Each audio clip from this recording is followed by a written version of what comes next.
I want us to change the background color of this. So for you to change this one, you just double click. You just double click on this background to activate, or you can just click once. No, just double click, and then you click OK. Once you click OK, you have activated that background. Now you can change the background color for this by look for where you have the styles. From there, you can be able now to choose any of these colors to be part of your background. Like if you double click on this, then you click OK, you have your background there changed. Your background will change. If you want this other background here, you double click, or you can click once. Actually, once is okay. You just click once, and then it will give you a background of your choice. You can see even there are some backgrounds which don't have any color. So these ones are methods of changing the background of your canvas.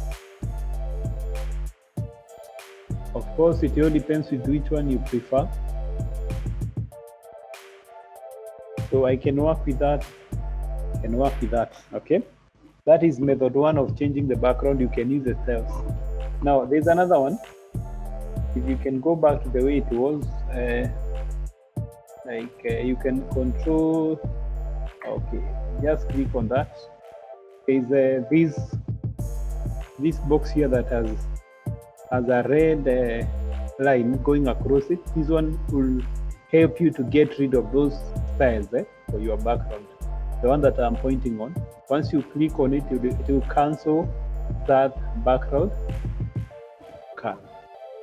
Another way of setting your background color is by using what we call the gradient.